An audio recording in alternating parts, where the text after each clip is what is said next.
ఇటు రీతిగా ప్రభు నామాన్ని స్తుతిస్తూ ఘనపరుస్తూ ఆయన నామాన్ని కొనియాడి మంచి గొప్ప భాగ్యము దేవాతి దేవుడు నాకు అనుగ్రహించినందుకు దేవునికే మహిమ కలుగును గాక. నన్ను ప్రేమతో ఆహ్వానించినటువంటి స్థానిక దైవజనులు చిన్నన్న గారు, అలాగే పాస్టర్ గారు, వారి కుటుంబానికి ప్రత్యేకమైన వందనాలు. అలాగే వేదిక మీద వేదిక క్రింద ఉన్నటువంటి దైవజనాంగం అంతటికీ కూడా ప్రత్యేకమైన వందనాలు. చేరువచ్చిన మీ అందరికీ కూడా సౌండ్ రాకుండా బాగా చెప్పారు. వందనాలమ్మా. అయ్యగారులు అందరికీ వందనాలు, అమ్మగారులకు కూడా వందనాలు. దేవునికి స్తోత్రం. హల్లెలూయా. మంచిది. పరిశుద్ధ గ్రంథంలో నుంచి నెహెమ్యా గ్రంథం 2వ అధ్యాయం 10వ వచనంలో ఉన్నటువంటి లేఖన భాగం ఈ దినము ధ్యానం చేయటానికి ముందుకు సాగుదాం. పరిశుద్ధ బైబిల్ గ్రంథాలు ఉన్నటువంటి వారు తెరచి చూడండి. నెహెమ్యా గ్రంథము 2వ అధ్యాయం 10వ వచనంలో ఉన్నటువంటి లేఖన భాగాన్ని చదువుదాం. హోరోనీయుడైన సన్బెలటును అమ్మోనీయుడైన టోబియా అను దాసుడును ఇశ్రాయేలీయులకు క్షేమము కలుగచేయు ఒకడు వచ్చెనని విని బహుగా దుఃఖపడిరి. దేవునికి స్తోత్రము కలుగునుగాక. హల్లెలూయా. శబ్దం గట్టిగా హల్లెలూయా. ఈ ఉజ్జీవ పండుగలలో ప్రభువా ఏ వాక్యము అందించాలి అని ప్రభు సన్నిధానంలో సిద్ధపడుతూ ఉంటే, ఈ ఉదయకాల సమయంలో కూడా నేను మధ్యపాడులో మన బిడలో VBS జరిగిస్తూ ఉంటే ఇంటికి వెళ్ళి మరొక సందేశాన్ని సిద్ధపడ్డాను. కానీ పరిశుద్ధాత్మదేవుడు ఈ నెలలో కొన్ని చోట్ల ఈ సందేశంలో నుంచి కొన్ని మాటలు అందించడానికి ప్రభు కృప చూపించాడు. మరలా ఇక్కడ కూడా ఇదే మాటను జ్ఞాపకం చేయమని పరిశుద్ధాత్మదేవుడు ప్రేరేపిస్తే, మరలా ఈ దినము సిద్ధపడినటువంటి వాక్యము ప్రక్కకు పెట్టి పరిశుద్ధాత్మకు అప్పగించుకొని ఈ మాటను నేను మీకు తెలియచేయటానికి ఇష్టపడుతున్నాను. దేవునికి స్తోత్రం చేద్దాం ఒకసారి గట్టిగా. ఆ దినాలలో సన్బెలటు, టోబియా అనబడినటువంటి ఇద్దరు ఉండేవారు. వారిద్దరూ కూడా యూదులంటే ఎడతగినటువంటి ద్వేషముతో నిండుకున్నటువంటి వారు. యూదుల దేవుడైన యెహోవా పట్ల అపరిమితమైనటువంటి వ్యతిరేకత కలిగినటువంటి వారు. వీరి పనేంటంటే దేవునిని దూషణ చేయటం, ఆయన నామాన్ని ఎగతాళి చేయటం, ఆయన నామమందు విశ్వాసం ఉంచినటువంటి వారిని బలహీనపరిచేటువంటి మాటలు మాట్లాడటం, దేవుని ప్రజలను ఎన్నో రకాలుగా ఇబ్బంది పెట్టే ప్రయత్నం చేయటం. ఎందుకనంటే సన్బెలటు సమరయ ప్రాంతానికి చెందినటువంటి వాడు. ఆ సమరయ ప్రాంతంలోనే ఒక నాయకుడిగా ఉన్నాడు. అంటే ఆ ప్రాంతంలో తనకు ఒక అధికారం ఉంది. యూదా సమాజము బలపరచబడటానికి, వ్యతిరేకించటానికి అధికారము కలిగినటువంటి వాడు. ఆ అధికారంతో సమరయ ప్రాంతంలో ఆ అధికారాన్ని ఉపయోగించి దేవుని ప్రజలను, దేవుని యొక్క జనాంగాన్ని వ్యతిరేకిస్తూ, దూషిస్తూ, దేవదూషణ చేస్తూ, వారిని బలహీనపరుస్తూ నడుస్తున్నటువంటి వ్యక్తి ఈ సన్బెలటు. ఈ టోబియా అనబడినటువంటి వ్యక్తి కూడా అమ్మోనియా ప్రాంతానికి చెందినటువంటి వాడు. ఆ ప్రాంతంలో ఒక అధికారిగా ఉన్నాడు. తను కూడా సన్బెలటుతో జతగాడుగా ఉండి దేవుని జనాంగాన్ని ఎంతగానో క్షోభకు గురి చేస్తున్నటువంటి దినాలు ఆ దినాలు. దేవునికి స్తోత్రము కలుగునుగాక. హల్లెలూయా, హల్లెలూయా. అలాగున వీరిద్దరూ కూడా వారికి ఉన్నటువంటి అధికారం, వారికి ఉన్నటువంటి బలాన్ని ఉపయోగించుకొని దేవునిని, దేవుని ప్రజలను, దేవునిని, దేవుని మందిరాన్ని, దేవునిని, దేవుని యొక్క మందిర ప్రాకారాలను, దేవునిని, దేవుని యొక్క మందిర ద్వారములను ఏదో ఒక రీతిగా పడగొట్టాలి, నాశనం చేయాలన్నటువంటి ఒక ఆలోచనతో ఉంటూ కొన్ని గుంపులతో కలిసి వారికి ఉన్న అధికారాన్ని ఉపయోగించుకొని నడుస్తున్నటువంటి దినాలు ఆ దినాలు.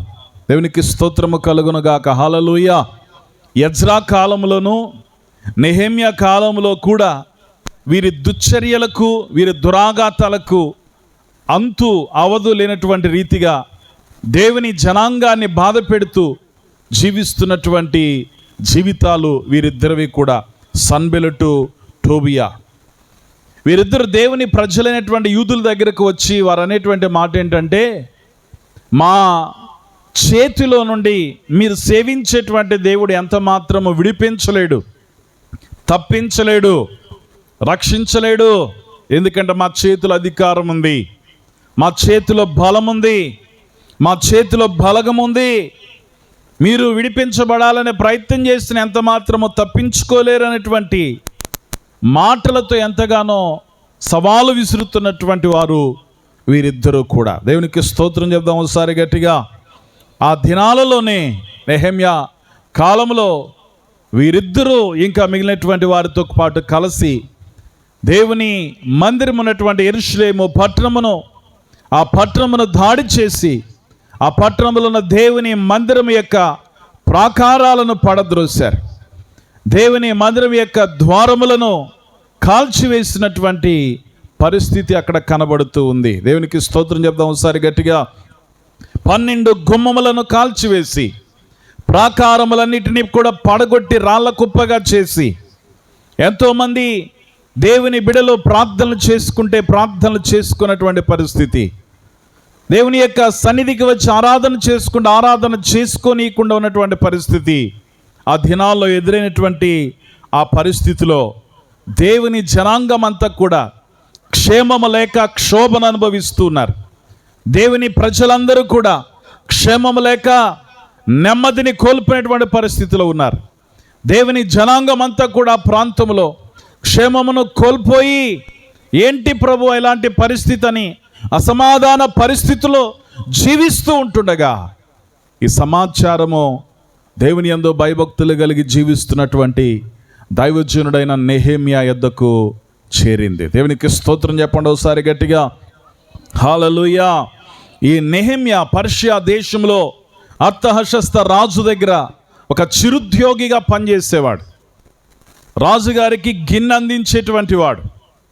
రాజుగారు ఏది ముట్టాలన్నా, ఏది తాకాలన్నా, ఏది త్రాగాలన్నా, ఏది తినాలన్నా కూడా ముందు నెహెమ్యా గారు దాన్ని పరీక్షించి రాజుగారికి అందించినప్పుడే దాన్ని రాజుగారు తీసుకునేటువంటి వారు ఆ దినాలలో. దేవునికి స్తోత్రము కలుగునుగాక. హల్లెలూయా. ఎందుకనంటే రాజుగారికి ఇచ్చేటువంటి ఆహారములోనైనా పానీయములోనైనా ఏదైనా విషము, ఏదైనా అపాయం, ఏదైనా ఆపద వారు కలిపి ఉంటారేమోనని చెప్పి ముందుగా దానిని నెహెమ్యా పరీక్షించేవాడు. ఆ తర్వాతనే రాజుగారికి అది అందించేవాడు. రాజుగారి దగ్గర చాలా చిరుద్యోగిగా, నమ్మకమైనటువంటి ఉద్యోగిగా జీవిస్తున్నటువంటి ఆ దినాలలో నెహెమ్యా గారి దగ్గరకు తన సొంత పట్టణం, సొంత ప్రజలు, సొంత వారు తన దగ్గరకు వచ్చినటువంటి సమయంలో వారిని అడుగుతున్నాడు, అన్నయ్య ఎలా ఉంది మన పట్టణం, ఎలా ఉంది మన ప్రాంతం, ఎలా ఉన్నారు మన ప్రాంతంలో ఉన్న ప్రజలు, ఎలా ఉంది మన పట్టణంలో ఉన్న దేవుని ఆలయం, దేవుని మందిరం అని అంటే ఆయన అడిగినటువంటి, నెహెమ్యా గారు అడిగినటువంటి ఆ ప్రశ్నలకు సమాధానంగా తన ఊరు నుంచి వచ్చినటువంటి వారు సమాధానం ఇస్తున్నారు. అయ్యా, మన పట్టణంలో పరిస్థితి ఏమీ బాగోలేదు, మన పట్టణంలో నివాసం ఉంటున్నటువంటి యూదుల పరిస్థితి ఏమాత్రం క్షేమంగా లేదు, వారు నివసిస్తున్నటువంటి ఆ ప్రాంతంలో సమాధానము కోల్పోయినటువంటి స్థితిలో ఉన్నారు. మనం అందరం కలిసి ఆరాధిస్తున్నటువంటి దేవుని మందిరము, దాని యొక్క ద్వారములు, ప్రాకారాలు పడద్రోయబడ్డాయి, కాల్చబడ్డాయి. అందరూ కూడా ప్రాణాల గుప్పెట్లో పెట్టుకొని బిక్కు బిక్కుమంటూ జీవిస్తున్నారు శత్రువుల యొక్క దాడిని బట్టి అని ఈ సమాచారం వింటూ ఉంటుండగా నెహెమ్యా భక్తుడు వింటూ ఉంటుండగానే ఎంతగానో దుఃఖపడినటువంటి పరిస్థితి. దేవునికి స్తోత్రం చెప్దాం ఒకసారి గట్టిగా. హల్లెలూయా. ఈ రాత్రి మనం చదివినటువంటి లేఖన భాగంలో హోరోనీయుడైన సన్బెలటును, అమోనీయుడైనటువంటి టోబియాను దాసుడును ఇశ్రాయేలులకు క్షేమము కలుగ చేయు ఒకడు వచ్చనని విని బహుగా ఏం పడ్డారంటమ్మా? దుఃఖపడ్డారు. దేవునికి స్తోత్రం చెప్పండి ఒకసారి గట్టిగా. అప్పటికే యెరూషలేము పట్టణములో ఉన్న అనేక మంది దేవుని ప్రజలను దుఃఖపెట్టినటువంటి వారు, క్షోభకు గురి చేసినటువంటి వారు, వేదనకు గురి చేసినటువంటి వారు, ఎంతో మనోవేదనకు గురయ్యేలా ప్రయత్నించిన వారు, పని చేసిన వారు, దూషించిన వారు, దాడి చేసిన వారు, ఎగతాళి చేసిన వారు సన్బెలటు, టోబియా. కానీ వారికి ఒక సమాచారం వినబడింది. ఏంటో తెలుసా? ఇశ్రాయేలీలకు ఏం కలుగ చేయవాడంటమ్మా చెప్పండి? క్షేమము కలుగ చేయువాడు. స్తోత్రం చెప్పండి ఒకసారి గట్టిగా, చేతులు పైకెత్తి.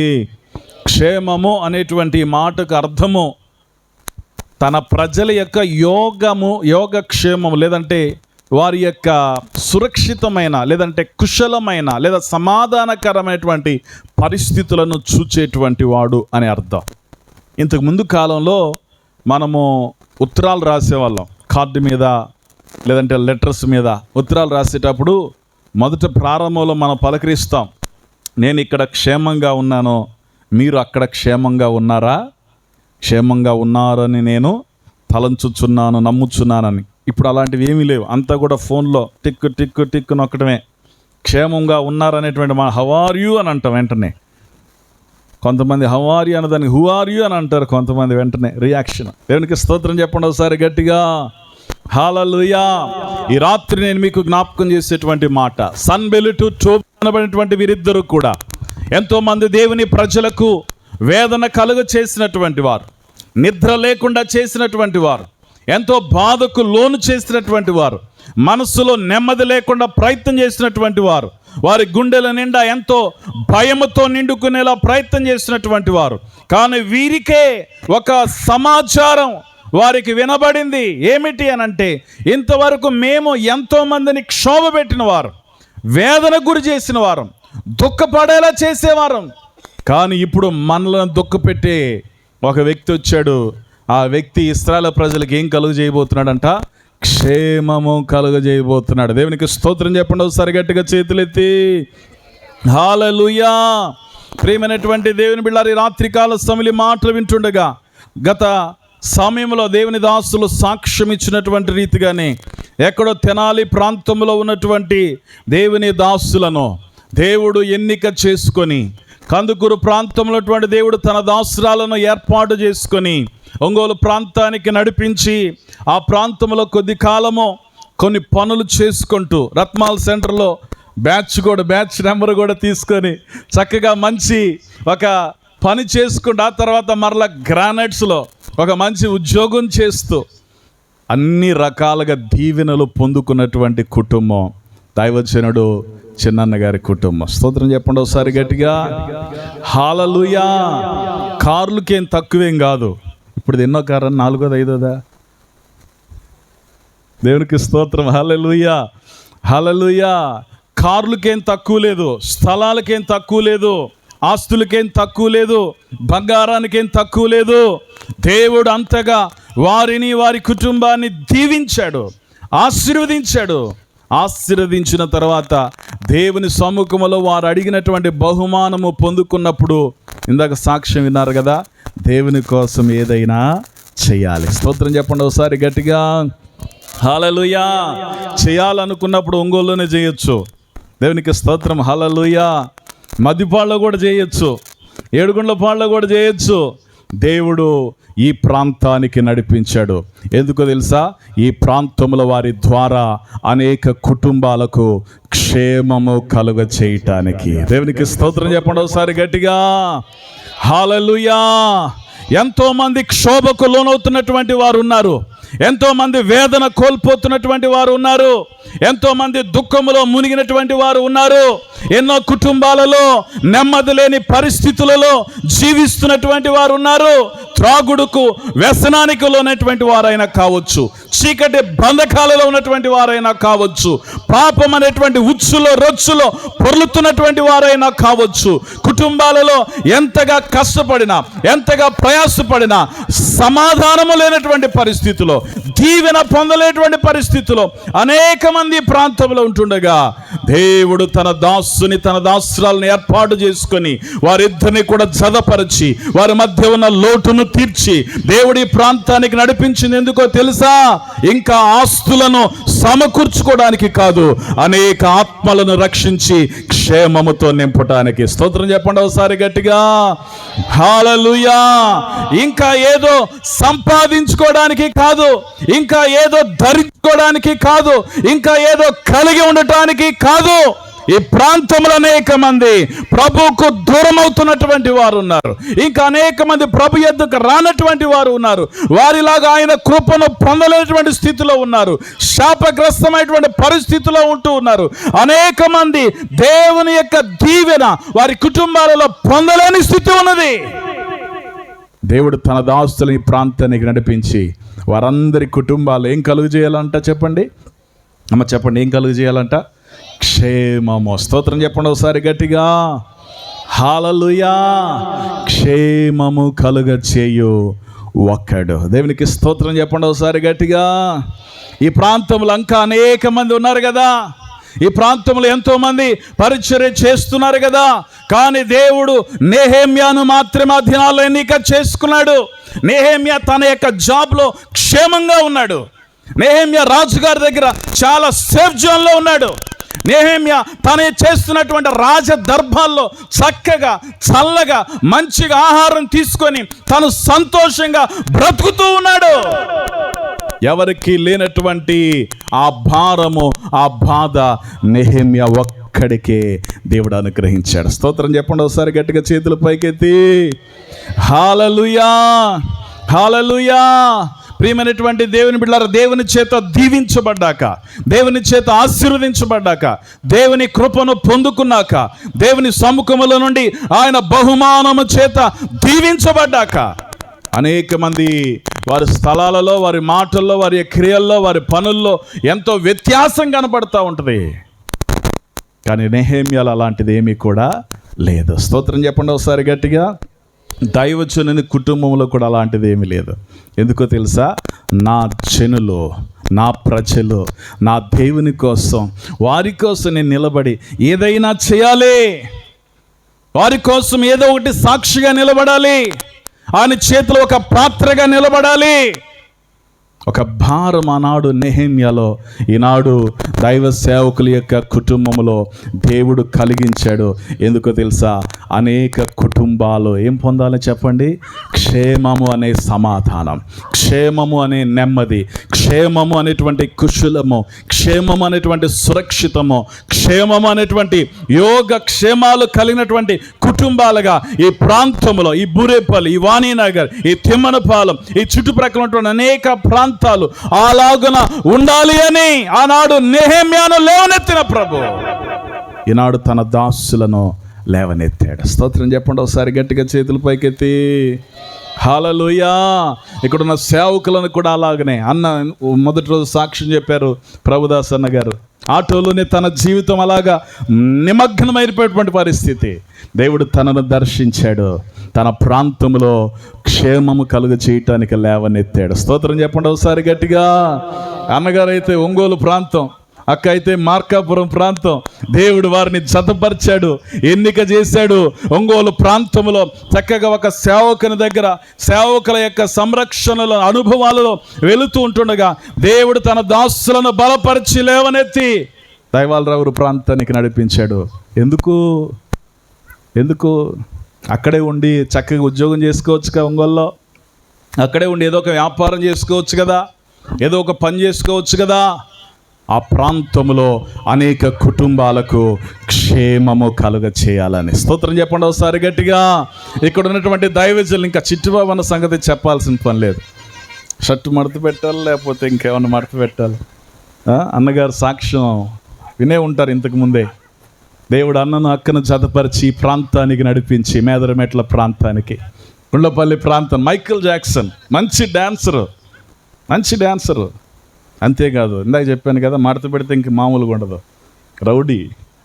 దేవుడు అలాంటి దైవజనులను ఆ ప్రాంతానికి నడిపించింది ఎందుకో తెలుసా? వారిలాగా అనేక కుటుంబాలు ఉన్నాయి, వారిలో కూడా క్షేమము కలగాలి. స్తోత్రం చెప్పండి ఒకసారి గట్టిగా. చప్పలు కొడుతూ దేవుని నామాన్ని మహింపరచుదాం. హల్లెలూయా, హల్లెలూయా. ఇక్కడ ఉన్నటువంటి దైవజనులు పాస్టర్ మోజెస్ వలీ గారు, పేర్నమెట్ట ప్రాంతం, ఎక్కడో సంతమాగులలో ఉన్న అమ్మగారితో జతపరిచాడు దేవుడు. జతపరిచిన తర్వాత మరలా త్రోవగుంటకు తీసుకొచ్చాడు. 2 ప్రాంతాల్లో ఒక ముస్లిం ఫ్యామిలీ నుంచి దేవుడు నడిపించి రక్షించి దేవుని చేతిలో ఒక పాత్రగా మలచి 2 ప్రాంతాలు ఒక సాధనంగా వాడుకున్నాడు. ఒక మంచి సుందరమైన మందిరం త్రోవగుంటలో కడతా ఉన్నారు. దేవునికి స్తోత్రం, హల్లెలూయా. ఎందుకంటే వారి స్వజనుల మధ్య కూడా సాక్షిగా ఉండాలని, వారి సొంత జనుల మధ్య కూడా అనేక మంది వారి వలె క్షేమము పొందాలని. దేవునికి స్తోత్రం చెప్పండి ఒకసారి గట్టిగా. ఆయన గారు కూడా ఉద్యోగం చేస్తే, వ్యాపారం చేస్తే ఆయన చెయ్యి మామూలు చెయ్యి కాదు. ఎందుకనంటే దేవుడు అంతగా ఆశీర్వదించినటువంటి హస్తాలు. స్తోత్రం చెప్పండి ఒకసారి గట్టిగా. ఇక్కడ ఉన్నటువంటి దైవజనులందరూ కూడా, క్లెమంత్ బాబు గారు అన్న, సైమన్ గారు అన్న, తమ్ముడు జర్మి అన్న, కిరణ్ గారు, అలాగే పాస్టర్ గారు, దేవుడు ఈ సేవకులందరినీ, నేను ఒక మాట చెప్తాను, చాలా చోట్ల అవుట్రీచ్ చేసేటప్పుడు వారితో చెప్పేటువంటి ఆ మాటలో ఒక మాట చెప్తాను. మేమందరం సువార్త ఎందుకు ప్రకటిస్తున్నాం తెలుసా? మేమందరం కూడా ఈ ప్రాంతానికి వచ్చి వాక్యాన్ని ఎందుకు ప్రకటిస్తున్నాం తెలుసా? ఏ ఉద్యోగాలు చేసుకోలేక కాదు, వ్యాపారాలు చేసుకోలేక కాదు, లేదంటే ఇతరితర ఏదో పనులు చేసుకోలేక కాదు. మా జీవితాలు ఒకప్పుడు ఇలా ఉండేవి. నెమ్మది లేని పరిస్థితి, లోకములో మిళితమైన పరిస్థితి, పాపంధకారములో నిమగ్నమైన పరిస్థితి, రకరకాల వేదన చేత క్షోభకు లోనవుతున్నటువంటి పరిస్థితి, బంధించబడినటువంటి ఆ స్థితి నుంచి విడిపించాడు ప్రభువు అయిన యేసు. మిమ్మల్ని కూడా విడిపించి మీకు క్షేమం కలుగ చేయాలని దేవుని సేవకులుగా మేమందరము ప్రతి లోక సంబంధమైనటువంటి ఏ ఆశలు కూడా వద్దనుకొని ప్రభు కోసం నిలబడి సాక్షులుగా ఉంటున్నా. స్తోత్రం చెప్పండి ఒకసారి గట్టిగా. నెహెమ్యాలాగా చాలామంది క్షేమ స్థితిలో ఉన్నారు, సేఫ్ జోన్లో ఉన్నారు, ఆయా ఉద్యోగాలు చేస్తూ ఉన్నారు, ఆయా వ్యాపారాలు చేస్తూ ఉన్నారు, ఆయా పనులు చేస్తూ ఉన్నారు. ప్రియమైనటువంటి దేవుని బిడ్డలారా, కానీ వారు ఎవరిలో కూడా ఇటువంటి ప్రేరేపణ లేదు, వారెవరిలో కూడా ఇటువంటి భారం లేదు, వారెవరిలో కూడా ఇటువంటి నడిపింపు లేదు. కానీ నెహెమ్యా ఒక్కడికే దేవాతి దేవుడు ఆ ప్రేరేపణ కలిగించగానే ఇశ్రాయేలులు ఎవరైతే క్షోభపడుతున్నారో, సన్బెలటు టోబియాని చూసి, ఎవరైతే నెమ్మదిని కోల్పోయిన స్థితిలో ఉన్నారో, దేవదూషణ చేస్తూ ఉంటే, దేవుని ప్రజలను అణచివేస్తూ ఉంటే, ఎగతాళి చేస్తూ ఉంటే, దేవుని మందిరాన్ని, దేవుని సేవను, దేవుని సేవకులను ఎంతగానో తొలనాడుతూ, త్రోసివేస్తూ, పడగొడుతూ, ద్రోహము చేస్తూ, పాడు చేస్తూ ఉంటే తట్టుకోలేక ప్రభు యొక్క సన్నిధానములో రేపబడ్డాడు. నా ప్రజలు, నా సంఘం, నా దేవుడు, నా జనాంగం, నా పట్టణం ఎలాగైనా వారు క్షేమంగా ఉండాలి. స్తోత్రం చెప్పండి ఒకసారి గట్టిగా, చేతులు పైకెత్తి. హల్లెలూయా. అందుకే ప్రియమైనటువంటి దేవుని బిడ్డలారా, ఈ 10వ వచనంలో మనం చదివినప్పుడు నెహెమ్యా ఆ ఇద్దరికి ఏం కలుగజేశాడంటమ్మా? బహు దుఃఖము కలుగజేశాడు.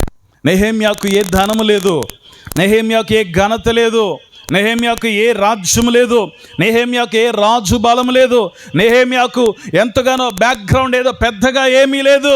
చాలా చిరుద్యోగి, క్లాస్ 4 ఎంప్లాయీగా ఉన్నాడు. చాలా చిన్న ఉద్యోగం చేస్తూ నమ్మకంగా రాజుగారి దగ్గర పనిచేస్తూ ఉన్నాడు, పర్షియా దేశంలో ఉన్నటువంటి అర్థహశస్త రాజు దగ్గర. కానీ ప్రపంచ రేంజ్లో ఉన్నటువంటి, ప్రపంచవ్యాప్తంగా ఎంతోమంది యూదులను, దేవుని ప్రజలను బాధ పెడుతూ వేదనకు గురి చేస్తున్నటువంటి వారికి కూడా ఏం కలుగజేశాడంట? దుఃఖాన్ని కలుగజేశాడు. స్తోత్రం చెప్పండి ఒకసారి గట్టిగా, చేతులు పైకెత్తి. ఈనాడు ప్రపంచంలో ఎవరికి కూడా తలవంచిన దేశం ఒక దేశం ఉంది. చెప్పండి ఎవరైనా, ఎవరు? ఇజ్రాయెల్. పాట ఇజ్రాయెల్ కాకుండా ఇంకేమైనా దేశం ఉందా? ఈ మధ్య కాలంలో జరిగినటువంటి యుద్ధంలో ఇరాన్, ఇప్పుడు నేను చెప్పేటువంటి ఆ దేశ రాజు ఇంతకుముందు పర్షియా, అదే. దేవునికి స్తోత్రం చెప్పండి ఒకసారి గట్టిగా. ఎందుకనంటే ఇరాన్ దేశము దగ్గర ఉన్నటువంటి నిల్వలు గల్ఫ్ కంట్రీస్లో కూడా లేవు. ఇరాన్ దేశం దగ్గర ఉన్నటువంటి నిధులు మరి ఇంకా ఎక్కడ కూడా దొరకవు. అగ్ర రాజ్యాల సైతం దగ్గర కూడా లేనటువంటి ఆయుధ సంపత్తి వారు పెద్ద పెద్ద గుహల్లో దాచిపెట్టి కనబడకుండా దాన్ని కవరింగ్ చేసేసారు. చిన్న డ్రోన్తో యుద్ధం చేశారు, చిన్న డ్రోన్స్తోనే. అమెరికా దేశానికి సంబంధించినటువంటి పెద్ద పెద్ద కోట్ల $1 ట్రిలియన్ విలువ చేసేటువంటి విమానాలను సైతం చిన్న చిన్న డ్రోన్లతో ఉపయోగించి వాటన్నిటి కూడా ధ్వంసం చేశారు. అంత చిన్న దేశమే, కానీ చాలా ఐశ్వర్యవంతమైన దేశం. ఎవరికి కూడా తల వంచదు. అమెరికా దేశం ఇప్పుడు ఏం చేయలేక, ఎందుకు ఆ యుద్ధంలో తలదూర్చామా, ఎందుకు దాంతో పెట్టుకున్నామని చెప్పేసి అటు ముందుకు వెళ్ళలేక అటు వెనక్కి వెళ్ళలేక ఏం చేయలేక ఎప్పుడు కూడా ట్రంప్ గారు కంపు వార్నింగ్లు ఇస్తూ ఏం చేయాలో అర్థం కాక గ్యాస్ కష్టాలు తీసుకొచ్చాడు మనకి, పెట్రోల్ కష్టాలు తీసుకొచ్చాడు మనకి, డీజిల్ కష్టాలు తీసుకొచ్చాడు మనకి. దేవునికి స్తోత్రం చెప్పండి ఒకసారి గట్టిగా, చేతులు పైకెత్తి హల్లెలూయా. ఈ రాత్రి నేను మీకు జ్ఞాపకం చేసేటువంటి ఒక చక్కని మాట ఏంటో తెలుసా? అదే రాజ్యములో, పర్షియా రాజ్యములో నమ్మకమైన చిరుద్యోగిగా ఉన్నాడు ఈ నెహెమ్యా. అదే నెహెమ్యాను ఎప్పుడైతే ఆయన ఇశ్రాయేలు ప్రజలకు క్షేమం కలుగజేసేటువంటి వ్యక్తి అనేటువంటి సంగతిని ఈ సన్బెలెటు టోబియా విన్నారో, దేశాన్ని ఏడిపించినటువంటి ఈ ఇద్దరు వ్యక్తులు ఏం చేస్తున్నారు తెలుసా? ఏడుస్తున్నారు. దేవునికి స్తోత్రం చెప్పండి ఒకసారి గట్టిగా. నెహెమ్యా వలె మనము కూడా అలాంటి రోషము, వైరాగ్యము, పౌరుషము దేవుని కొరకు మనము కలిగి ఉంటే, ప్రియమైనటువంటి దేవుని బిడ్డలారా, ఒకవేళ నీ ఎదుట ఉన్నటువంటి సన్బెలెటు టోబియా ఒకవేళ దేశాన్ని, ప్రపంచాన్ని దుఃఖం కలిగించేవారేమో, బాధను కలిగించేవారేమో, క్షోభకు గురి చేసేవారేమో, దేవుడు ఒకానొక రోజు నీ జీవితములు అనుగ్రహిస్తాడు. వారు కూడా దుఃఖపడేలా ఆయన చేస్తాడు. స్తోత్రం చెప్పండి ఆమేన్ వారు గట్టిగా. హల్లెలూయా. ఎందుకు అనంటే నెహెమ్యా ఇతరులకు కీడు చేసేటువంటి వాడు కాదు, ఇబ్బంది పెట్టేటువంటి వాడు కాదు, నష్టాన్ని తలపెట్టేటువంటి వాడు కాదు. ఇశ్రాయేలీయులకు, సంఘానికి, దేవుని పట్టణానికి, దేవుని జనులకు, దేవుని క్షేమములకు, దేవుని యొక్క సేవకులకు క్షేమం కలిగించాలని ఒక ఆశ కలిగినటువంటి వాడు. పరాయి దేశంలో ఉద్యోగం చేస్తున్నా, నేను నా దేవుడు, నేను నా సంఘము, నేను నా యొక్క జనాంగము, నేను నా యొక్క సేవకులు ఇంతవరకే అంటూ దేవుని యందు భయభక్తులతో జీవిస్తున్నటువంటి భక్తుడు ఈ నెహెమ్యా. దేవునికి స్తోత్రం చెప్దాం ఒకసారి గట్టిగా. హల్లెలూయా. అలాంటి భక్తుని గురించి వింటున్నారు. ఇశ్రాయేలీయులకు ఏం కలుగజేస్తున్నాడంట? క్షేమము కలుగచేయు ఒకడు. దేవునికి స్తోత్రం చెప్పండి ఒకసారి గట్టిగా. ఆ ఇశ్రాయేలీయులకు క్షేమము కలుగజేసేటువంటి ఒకడు ఎలా ఉంటాడు? నాకులాగా చాలా ఎత్తుగా ఉంటాడా? నాకులాగా నల్లగా ఉంటాడా? నాకులాగా బలంగా ఉంటాడా? లేదంటే చిన్నగా లాగా మంచి ఎల్లప్పుడూ కూడా మంచి లెనిన్ వేసుకొని ఉంటాడా? లేదంటే మంచి మంచి వాహనాలు తిరుగుతూ ఉంటాడా? ఏంటి ఆయనలో ఉన్నటువంటి స్పెషలైజేషన్? ఏమీ లేదని అయ్యగారు అంటున్నాడు, కానీ ఉన్నాయి. స్తోత్రం చెప్పండి ఒకసారి గట్టిగా. హల్లెలూయా. కొన్ని విషయాలు నేను మీకు క్లుప్తంగా జ్ఞాపకం చేసి ముగించేస్తాను. నెహెమ్యా ఇంత చక్కని సాక్ష్యము పొందుకోవడానికి ఏంటి? ఆ ఒక్కడి గురించే అంత చక్కని మాటలు చెప్పడానికి ఏమింది నెహెమ్యాలో అంటే? ఒక మాట చదవండి, పరిశుద్ధ గ్రంథంలో నుంచి నెహెమ్యా గ్రంథం 1వ అధ్యాయము. నెహెమ్యా గ్రంథం 1వ అధ్యాయము 4వ వచనములో ఉన్నటువంటి వాక్య భాగాన్ని చదువుదాం. ఈ మాటలు విన్నప్పుడు నేను కూర్చుండి ఏడవగా కొన్ని దినములు దుఃఖముతో ఉపవాసముండి ఆకాశమందలి దేవుని ఎదుట విజ్ఞాపన చేసి తిని. దేవునికి స్తోత్రం చెప్పండి ఒకసారి గట్టిగా. తన ప్రాంతం నుంచి, తన పట్టణం నుంచి ప్రజలు వచ్చారు, తన అన్నయ్యలు వచ్చారు, తన బంధువులు వచ్చారు. వారు వచ్చినటువంటి సమయంలో ఆ సమాచారం ఎలా ఉంది, మన పట్టణం ఎలా ఉన్నారు, మన బంధువులు ఎలా ఉన్నారు, మన సేవకులు ఎలా ఉంది, మన మందిరం అని అడిగినప్పుడు వారు సమాచారం చెప్తున్నారు. అయ్యా ఏం బాగోలేదు, శత్రువులు దాడి చేశారు, ప్రాకారాలు పడద్రోస్తే రాళ్ళ కుప్పగా వేశారు, 12 గుమ్మములను కాల్చివేశారు, ఎంతో నష్టాన్ని మిగిల్చారు అని చెప్తూ ఉంటుండగానే అక్కడే కూలబడిపోయాడు. ఎవరో తెలుసా? నెహెమ్యా. అక్కడే కూలబడిపోయి కూర్చోండి ఏడ్చి కొన్ని దినాలు అక్కడే అలాగే దుఃఖముతో ఉపవాసం ఉండి దేవుని ఎదుట ఏం చేస్తున్నాడనంటే విజ్ఞాపన చేస్తున్నాడు. దేవునికి స్తోత్రం చెప్పండి ఒకసారి గట్టిగా. హల్లెలూయా. దేశం కాని దేశంలో ఉన్నాడు, రాజదర్బార్లో ఉద్యోగం చేస్తున్నాడు, ఏకంగా రాజుకే ఇచ్చేటువంటి ఉద్యోగం చేస్తున్నాడు. చక్కగా తన యొక్క జీవితం అంతా చల్లగా సాగిపోతుంది.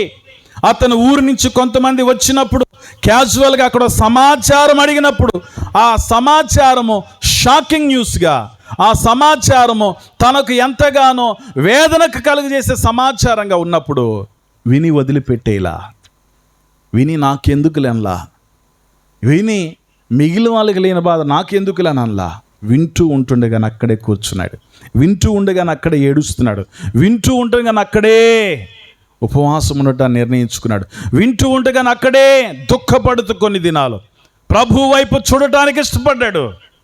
ఎందుకో తెలుసా?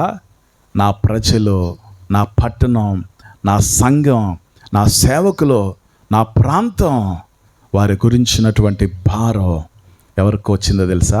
నెహెమ్యాకు వచ్చింది. స్తోత్రం చెప్పండి ఒకసారి గట్టిగా, చేతులు పైకెత్తి. అన్నం తినటం ఆపేశాడు, నిద్ర పట్టడం లేదు, ఏం చేయాలో పాలుపోయినటువంటి పరిస్థితి కనబడతా ఉంది.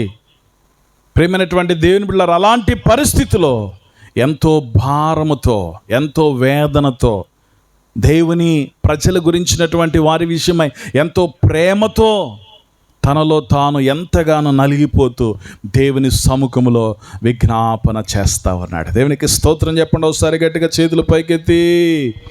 ఇలాంటి భారము, ఇలాంటి ప్రేమ, ఇలాంటి ప్రేరేపణ ఎవరిలో అయితే ఉంటుందో నెహెమ్యా వలె, వారే ఇశ్రాయేలుల ప్రజలకు క్షేమము కలుగజేసేవారు, వారే వారి కుటుంబానికి క్షేమము కలుగజేసేవారు, వారే వారి యొక్క సంఘానికి క్షేమము కలుగజేసేవారు, వారే వారి యొక్క ప్రాంతానికి క్షేమము కలుగజేసేవారు.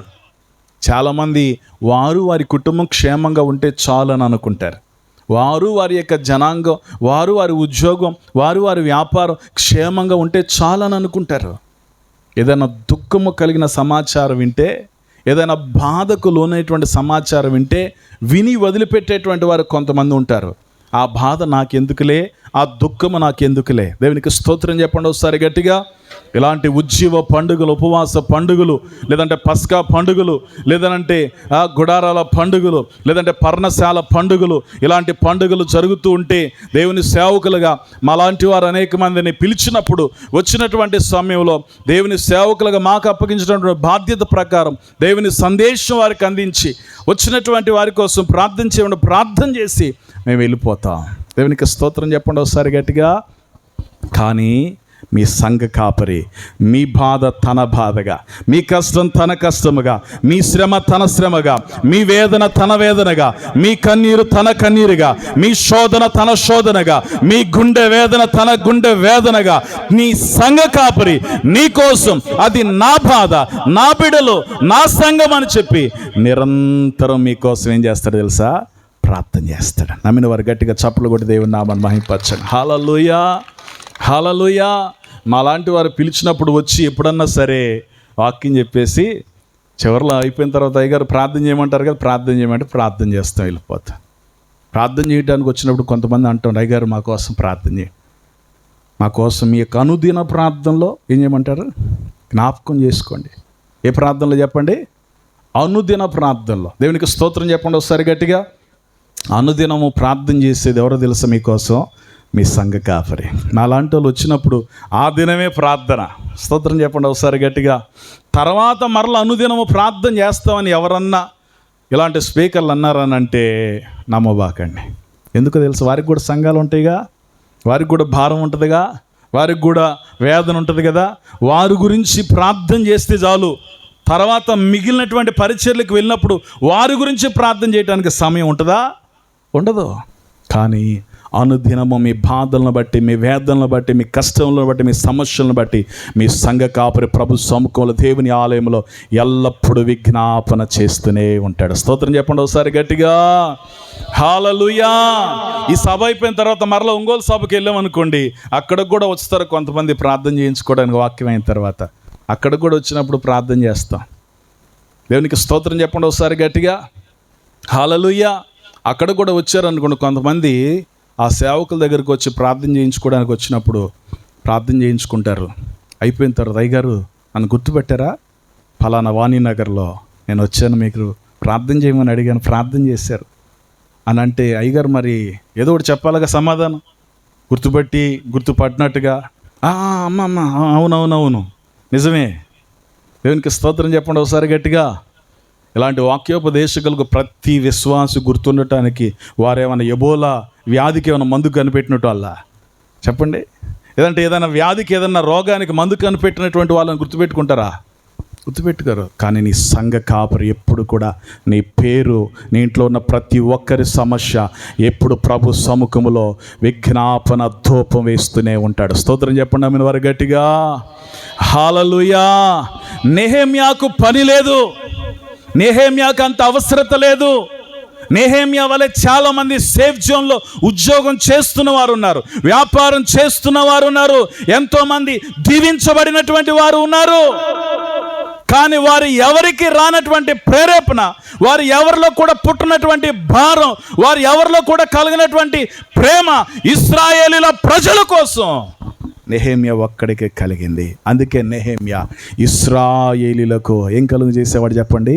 క్షేమం. నీ సంఘ కాపరి నీకోసం ఎప్పుడు కూడా విజ్ఞాపన చేస్తాడు. మీరంటే భారం, మీరంటే ప్రేమ, మీరంటే ఎంతో ఎంతో కృతజ్ఞత భావం. అలాంటి వాళ్ళు వచ్చినప్పుడు వందనాలు, అంతే. మీటింగ్ అయిపోయినాక వందనాలు, బాగున్నారా? బాగున్నా, అంతే. ఎందుకో తెలుసా? మా పని అంతవరకే. కానీ నీ యొక్క సేవకుడు, నీ యొక్క దైవజనుడు, నీవు నీ కుటుంబము క్షేమము పొందుకునే వరకు విశ్రమించడు, విరామము తీసుకోడు, తన కడుపు కాల్చుకోవటం కూడా మాంచుకోడు. దేవునికి స్తోత్రం చెప్పండి అమ్మ వారు గట్టిగా. హల్లెలూయా. మనసుకు శాంతి లేనప్పుడు మదిలో నెమ్మది నిచ్చావయ్యా. మనసుకు శాంతి లేనప్పుడు మదిలో నెమ్మది నిచ్చావయ్యా. బాధతో గుండె బరువెక్కగా నా బాధలన్నీ తీర్చావయ్యా. బాధతో గుండె బరువెక్కగా నా బాధలన్నీ తీర్చావయ్యా. మా వేదన తీర్చువాడా, నీ కృపలతో కాచువాడా. మా వేదన తీర్చువాడా, నీ కృపలతో కాచువాడా. మా కన్నీరంతా తుడచువాడా. యేసయ్యా మా కన్నీరంతా తుడచువాడా. నా కన్నీరంతా తుడచువాడా. యేసయ్యా నా కన్నీరంతా తుడచువాడా. కన్నీరంతా తుడచువాడా. నా కన్నీరంతా తుడచువాడా. కన్నీరంతా తుడచువాడా. నా కన్నీరంతా తుడచువాడా. నా వేదన తీర్చువాడా. నీ కృపలతో కాచువాడా. నా వేదన తీర్చువాడా. నీ కృపలతో కాచువాడా. నా కన్నీరంతా తుడచువాడా. యేసయ్యా నా కన్నీరంతా తుడచువాడా. దేవునికి స్తోత్రం. హల్లెలూయా. ప్రియమైనటువంటి దేవుని బిడ్డలారా, నీ గుండెలో ఉన్న ప్రతి వేదన, నీ గుండె బరువెక్కి దేని విషయమై క్షోభకులు నవ్వుతున్నావో, దేని విషయమై సమాధానమును కోల్పోతున్నావో, వేదనతో మదన పడుతున్నావో, ఆ ప్రతి పరిస్థితిని బట్టి నీ సంఘ కాపురం నీ కోసం భారము కలిగి, నీ కుటుంబం ఎడల ప్రేమ కలిగి, ఆనాడు నెహెమ్యా, ఈనాడు దైవజనులు నీకోసం ఎల్లప్పుడూ కూడా విజ్ఞాపన చేస్తారు. అందుకే ఆనాడు ఇశ్రాయేలులకు క్షేమం కలుగ చేయు ఒకడు వచ్చాడు. ఈనాడు ఈ ప్రాంతంలో అనేక కుటుంబాలకు క్షేమము కలుగ చేయాలని దేవుడు తన దాసులని ప్రాంతానికి నడిపించాడు. దేవునికి స్తోత్రం చెప్పండి ఒకసారి గట్టిగా చేతులెత్తి. హల్లెలూయా. మరొక మాటను చదువుదాం. క్షేమము కలుగు చేసేటువంటి వానిలో ఉన్నటువంటి మరొక లక్షణాన్ని చదువుదాం. చూడండి, నెహెమ్యా గ్రంథము 2వ అధ్యాయం. చూడండి, నెహెమ్యా గ్రంథము 2వ అధ్యాయము 3వ వచనములో ఉన్నటువంటి వాక్య భాగం. నేను మిగుల భయపడి రాజు చిరంజీవి అగునుగాక, నా పితరులు సమాధులుండు పట్టణము పాడైపోయి దాని గుమ్మములను అగ్ని చేత కాల్చబడి ఉండగా నాకు దుఃఖముఖము లేక పోవునా. దేవునికి స్తోత్రం చెప్దాం ఒకసారి గట్టిగా.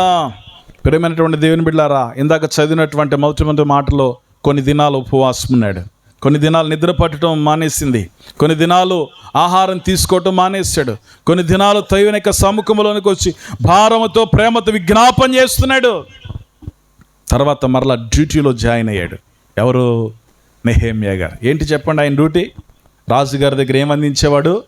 గిన్నె అందించేవాడు. స్తోత్రం చెప్పండి ఒకసారి గట్టిగా. హల్లెలూయా. గిన్నె అందించేటువంటి సమయంలో రాజుగారి దగ్గర ఎప్పుడు కూడా తను నిలబడ్డా సంతోషంగా, చాలా పీస్ఫుల్గా, చాలా ఆనందంగా తన ఉద్యోగ బాధ్యతను నిర్వర్తించేవాడు. దేవునికి స్తోత్రం చెప్పండి ఒకసారి గట్టిగా. కానీ ఉద్యోగంలో జాయిన్ అయిన తర్వాత మరలా తను రాజుగారి దగ్గర పనిచేస్తున్నప్పుడు, రాజుగారి దగ్గర తన యొక్క ఉద్యోగ బాధ్యత నిర్వర్తిస్తున్నప్పుడు, ప్రియమైనటువంటి దేవుని బిళ్ళారా, తన ఎంతగానో దుఃఖముఖముతో ఉన్నాడు, వేదనతో ఉన్నాడు. రాజుగారు అడుగుతున్నాడు, నెహెమ్యా, నువ్వు ఎప్పుడు కూడా సంతోషంగా ఉండేవాడివి, ఆనందంగా ఉండేవాడివి, చాలా నీ యొక్క ఉద్యోగ బాధ్యతను చాలా చక్కగా నిర్వర్తించేవాడివి, ఏంటి ఏమైంది? చాలా వేదనతో ఉన్నావు, చాలా దుఃఖముతో ఉన్నావు, నీ ముఖంలో కలలేదు అని అడుగుతూ ఉంటే నెహెమ్యా చెప్తున్నాడయ్యా, నా ప్రాంతములో, నా పట్టణములో, నా దేశంలో, నా పితరుల సమాధులు ఉండేటువంటి ఆ ప్రాంతములో ప్రాకారాలు కూలద్రేయబడితే, గుమ్మములు కాల్చబడబడితే, అన్నీ కూడా రాళ్ళను కుప్పగా చేస్తే నాకు దుఃఖం ఉండదా, వేదన ఉండదా అని తన ప్రాంతం గురించి, తన పట్టణం గురించి, ఆ ప్రాంతంలో ఉన్న దేవుని మందిరం గురించి సాక్ష్యం ఇస్తున్నాడు. స్తోత్రం చెప్పండి ఒకసారి గట్టిగా చేతులెత్తి. హల్లెలూయా. తను ఎక్కడైతే ఉద్యోగం చేస్తున్నాడో ఆ స్థలములో, ప్రియమైనటువంటి దేవుని బిడ్డలారా, ఎంత మాత్రం తన సొంత సంఘము, సొంత పట్టణము, సొంత ప్రజల గురించి చెప్పుకోవడానికి ఏమాత్రం వెనుతీయట్లేదు. రాజుగారు అడిగినప్పుడు వేరే వేరే కారణాలు చెప్పట్లేదు, వేరే వేరే సాకులు చెప్పే ప్రయత్నం చేయటం లేదు. ఏం చేస్తున్నాడనంటే తన యొక్క దుఃఖాన్ని వ్యక్తపరుస్తూ ఉన్నది ఉన్నట్టుగా సాక్ష్యం ఇస్తున్నాడు. ఎందుకో తెలుసా? ఆ సాక్ష్యమే పర్షియా రాసినటువంటి అర్తహషస్సు యొక్క హృదయాన్ని దేవుడు అద్భుత రీతిగా మార్చివేసింది. స్తోత్రం చెప్పండి ఒకసారి గట్టిగా. అయ్యా, ఇది నా పరిస్థితి, అయ్యా నా పట్టణంలో ఉన్న బాధ ఇది, నా పట్టణంలో మందిరం యొక్క పరిస్థితి ఇది, చాలా కూలంకషంగా, చాలా వివరంగా వివరించి చెప్పగానే రాజు అయినటువంటి అర్తహషస్సు సైతం తన బాధ ఏంటో గుర్తు చేసుకొని, అర్థం చేసుకొని తనకు అన్ని విధాలుగా సహాయపడటానికి ఇష్టపడ్డాడు. దేవునికి స్తోత్రం. హల్లెలూయా. ఈ రాత్రికాల సమయంలో ఈ మాటలు వింటుండగా ప్రియ దేవుని బిడ్డలారా, ఇశ్రాయేలీయులకు క్షేమము కలుగ చేయు ఒకడు, భారము కలిగిన వాడు, ప్రేమ కలిగిన వాడు. అంత మాత్రమే కాదు, అతడు ప్రతి చోట తన దేవుని గురించి సాక్ష్యం ఇచ్చేవాడు. దేవునికి స్తోత్రం చెప్పండి ఒకసారి గట్టిగా చేతులు పైకెత్తి. హల్లెలూయా. ప్రియమైనటువంటి దేవుని బిడ్డలారా, ప్రభు యొక్క సన్నిధానంలో ఇందాక మీరు సాక్ష్యం ఉన్నారు, దైవజనులు చెప్తున్నటువంటి సాక్ష్యం. ప్రతి చోట దేవుడు తన జీవితంలో జరిగించినటువంటి ఆ కార్యాన్ని, ఆ అద్భుతాన్ని సాక్ష్యం ఇవ్వటానికి ఎందుకు వెనుతీరనంటే, దేవుడు జరిగించినటువంటి ఆ కార్యం, ఆ అద్భుతము ఎంతో గొప్పది గనక సాక్ష్యం ఇచ్చుట ద్వారా, ఆయన జరిగించినటువంటి ఆ కార్యమును వివరించి చెప్పుట ద్వారా వారిలో, వారి హృదయంలో, వారి మనస్సులో ఆయన ఎంతో మార్పును, క్రియను, ఆత్మకార్యాన్ని జరిగిస్తాడు అనేటువంటి ఒక నమ్మకం. ఇక్కడ కూడా నెహెమ్యా సాక్ష్యం ఇస్తే రాజైన అర్తహషస్త మనస్సును దేవుడు మార్చేశాడు. స్తోత్రం చెప్పండి ఒకసారి గట్టిగా. నీవు నీ కుటుంబంలో, నీవు నీ ఉద్యోగంలో, నీవు చేసే వ్యాపారంలో, నీవు చేసేటువంటి పొలం పనిలో, నీవు నివాసం ఉంటున్నటువంటి ప్రాంతంలో, ఆ గ్రామంలో లేదా ఆ వీధిలో దేవుని గురించి, నీ సంఘం గురించి, నీ సేవకుల గురించి, ఈ పరిచర్య గురించి నీవు ఎప్పుడైతే సాక్ష్యం ఇచ్చేటువంటి వ్యక్తిగా ఉంటావో ఆ వారికి నీవు క్షేమము కలుగజేసే వ్యక్తిగా దేవుడిని నిలబెడతాడు. స్తోత్రం చెప్పండి ఒకసారి గట్టిగా. ఇశ్రాయేలు దేశంలో ఒక చిన్నది వచ్చింది, మీకు తెలుసు, రాజుల గ్రంథంలో 5వ అధ్యాయంలో ఒక సర్వెంట్గా వచ్చింది. చిన్న పని చేసుకుంటూ చెరగా తీసుకొని వచ్చేసారు. తీసుకొని వచ్చినటువంటి సమయంలో తన పని తను చేసుకుంటూ ఉంది, తన కష్టం మీద తను చేసుకుంటూ ఉంది. పని చేసుకుంటూ ఉండగా ఆ ఇంటిలో ఉన్నటువంటి యజమానురాలతో చాలా ప్రేమగా తన యొక్క పనిని చేస్తూ అలా సాగిపోతూ ఉంటుండగా తన ఇంటిలో ఉన్న యజమానులో ఏదో ఒక వ్యాధి, ఏదో ఒక రోగం, ఏదో బాధ ఉందని గుర్తించింది. వెంటనే యజమానురాలతో మాట్లాడుతుంది. అమ్మగారు అయ్యగారికి ఏదో బాగోలేదు లాగుందే, ఏదో ఇబ్బందిగా ఉన్నట్టుంది, ఏదో కష్టంలో ఉన్నట్టుంది. అయ్యగారు బాగుపడాలని నేను కోరుకుంటున్నాను, క్షేమంగా ఉండాలని కోరుకుంటున్నాను, సమాధానంగా ఉండాలని కోరుకుంటున్నాను, స్వస్థత పొందాలని కోరుకుంటున్నాను. మీరు ఏమనుకోకపోతే ఇదిగో మా దేశంలో ఒక దైవజనుడు ఉన్నాడు, అక్కడికి వెళితే తప్పకుండా అయ్యగారికి బాగైపోద్ది, అయ్యగారు క్షేమంగా ఉంటారు అని చెప్పగానే అమ్మగారు అంటుంది, ఊరికవే, నీకు తెలియదు, అయ్యగారు ఏమో సిరియా దేశానికి సైన్యాధిపతి, ఈయన ఇశ్రాయేల్ దేశానికి వెళ్ళాలంటే చాలా ప్రోటోకాల్ ఉంటుంది, మా రాజుగారికి చెప్పాలి, మరలా ఆ రాజుగారికి చెప్పాలి, ఎంతో ప్రోటోకాల్ మెయింటైన్ చేయాలి. ఆ చిన్నదంటది, అమ్మగారు అయ్యగారు వెళ్తే తప్పకుండా క్షేమం కలుగుతుంది, తప్పకుండా స్వస్థత వస్తుంది. పట్టుబట్టి చెప్పింది. ఏదో ఒక రీతిగా మొత్తానికి రాజుగారి దగ్గర నుంచి సమాధానం పొందుకున్నాడు. ప్రోటోకాల్ ప్రకారంగా చక్కగా సిరియా దేశం, ఇశ్రాయేల్ దేశానికి వెళ్ళాడు. ఆ దేశంలో దైవజను కలుసుకున్నాడు.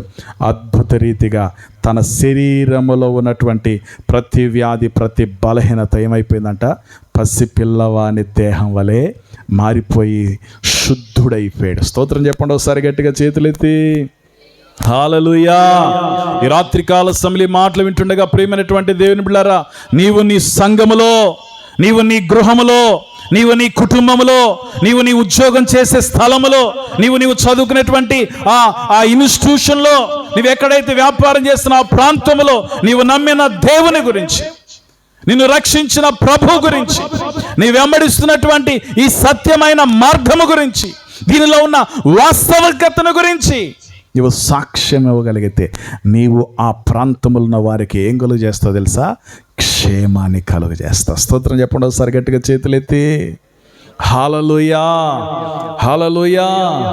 నెహెమ్యా ఏమాత్రం సిగ్గుపడక, ఏమాత్రము కూడా వెనకంజ వేయక, క్షేమము నా ప్రజలు కలిగి ఉండాలి, వారిలో ఉన్న క్షోభంతా పోవాలి, వారిలో ఉన్నటువంటి మనోవేదనంతా తొలగిపోవాలి, వారిలో ఉన్నటువంటి దుఃఖమంతా తొలగిపోవాలి అని పూనుకున్నాడు, పురికొల్పబడ్డాడు, లేపబడ్డాడు. ఇంకంతే రాజుగారి దగ్గర సాక్షిగా నిలబడ్డాడు. ఆ రాజే నెహెమ్యా గారికి ఏమేమి కావాలని ఆయన అడిగాడో అన్నిటినీ సమకూర్చి ఎక్కడికి పంపించాడు? యెరూషలేము పట్టణానికి పంపించాడు. స్తోత్రం చెప్పండి ఒకసారి గట్టిగా, చేతుల పైకెత్తి, చేతులు అలా ఊపుతూ చెప్పండి, హల్లెలూయా.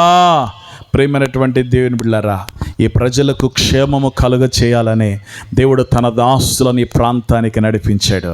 వారికి ఏమి కావాలో వాటన్నిటిని కూడా ఇప్పటికీ కూడా సమకూర్చి ఆయన పంపిస్తున్నాడు. స్తోత్రం చెప్పండి ఆమెను వారు గట్టిగా, హల్లెలూయా. ఎందుకో తెలుసా? ఆయన దర్శనానికి, ఆయన పిలుపుకు, ఆయన ఇచ్చినటువంటి ఆ భారమునకు ఎప్పుడైతే నెహెమ్యా వలె వారు కూడా అప్పగించుకున్నారో, లోబడ్డారో, దేవుడు విడిచిపెట్టాడు, దేవుడు వదిలిపెట్టాడు. నెహెమ్యాను వదిలిపెట్టాడా? నెహెమ్యాను విడిచిపెట్టాడా? నెహెమ్యా నువ్వు చేసిన ఉద్యోగాలన్నీ కూడా, ఆ ద్వారబంధాలు కావాల్సిన తీసుకెళ్ళాయా, ఆ ప్రాకారానికి కావాల్సిన రాళ్ళను తీసుకెళ్ళాయా అన్నాడా?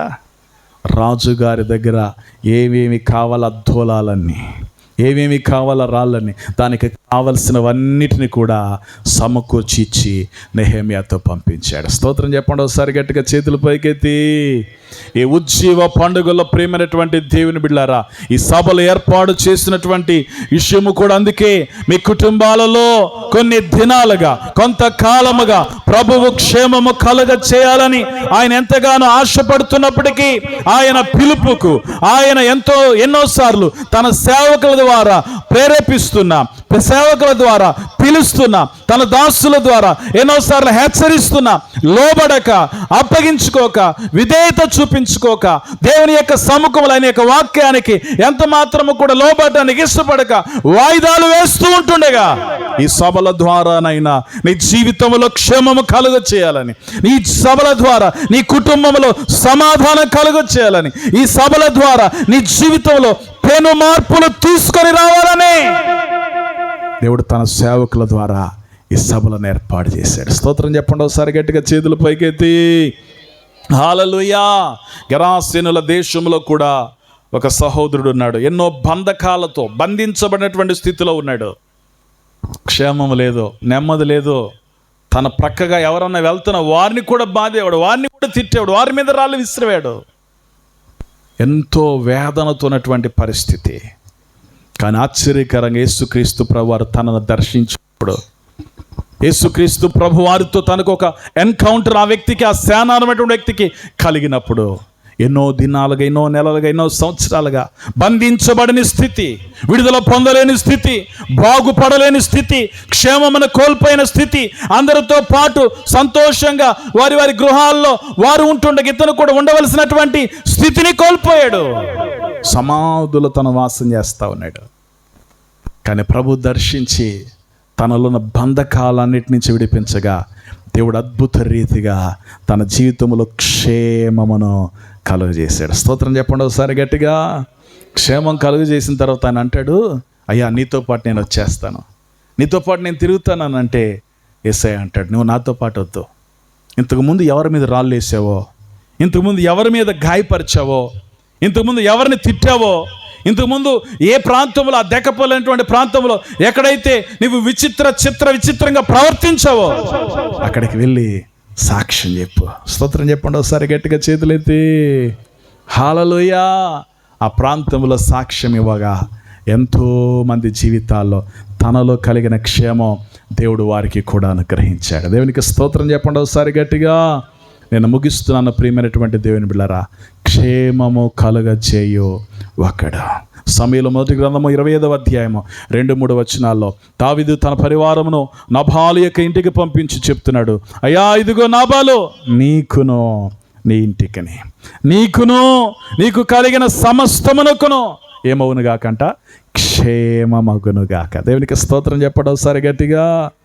ఈ సభల ద్వారా నీకు మాత్రమే కాదు, నీ ఇంటికి కూడా, ఈ సభల ద్వారా నీ ఇంటికి మాత్రమే కాదు, నీకు కలిగిన సమస్తానికి, అది ఉద్యోగమైన, వ్యాపారమైన, అది పొలమైన, మరి ఏదైనా సరే క్షేమము ఇవ్వాలనే ప్రభు ఆయన యేసు లోకానికి మనుష్య కుమారుడిగా వచ్చాడు. ఎందుకో తెలుసా?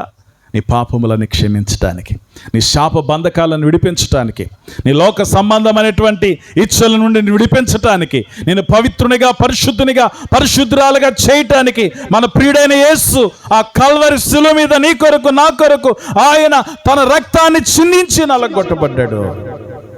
మనందరి పాపం నిమిత్తము శ్రమ పట్టబడ్డాడు. యెషయా గ్రంథం 53వ అధ్యాయంలో కూడా ఉంది, ఆయన బాధ నొందియో ఏం జరగలేదంట, నోరు తెరవలేదు. నీ బాధలను ఆయన కల్వరి శిలువలో భరించాడు, నీ వేదనలన్నీ కూడా ఆయన కల్వరి శిలువలో భరించాడు, నీ పాపములను ఆయన కల్వరి శిలువలో భరించాడు. ఎందుకో తెలుసా? నీకును నీ ఇంటికి నీ కలిగిన సమస్తానికి ఏమి ఇవ్వటానికి, క్షేమమును ఇవ్వటానికి. స్తోత్రం చెప్పండి ఒకసారి నమ్మిన వారి గట్టిగా. ప్రియ సహోదరి, ప్రియ సహోదరుడా, ఇంకా లోకం అనేటువంటి బంధకాలలో జీవిస్తూ ఉంటావా? ఇంకా స్నేహితులు అనేటువంటి ఆ రంగుల వలయంలోనే నీవు ఇంకా ఉచ్చులో కురుకుపోయి ఉంటావా? పాపము, వ్యభిచారం అనేటువంటి ఆ ఉచ్చులో ఇంకా విడిపించబడని స్థితిలోనే ఉంటావా? లోక సంబంధమైనటువంటి వ్యసనాలకు ఇంకా ఆకర్షితుడై నీ జీవితాన్ని అలాగే కొనసాగిస్తూ ఉంటావా? రాత్రి ప్రభు నీతో మాట్లాడుతున్నాడు, యేసయ్య నిన్ను ప్రేమిస్తున్నాడు, నీకు నీ ఇంటికి క్షేమం ఇవ్వటానికి.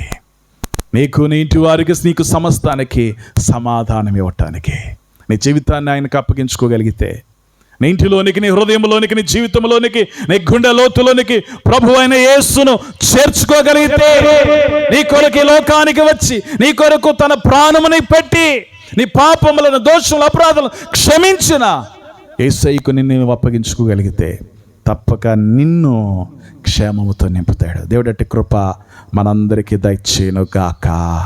ఆమేన్. ప్రార్థన చేసుకుందాం, తల వంచుదాం, కళ్ళు మూసుకుందాం, చిన్న ప్రార్థన చేసుకుందాం. ప్రభు సన్నిధానం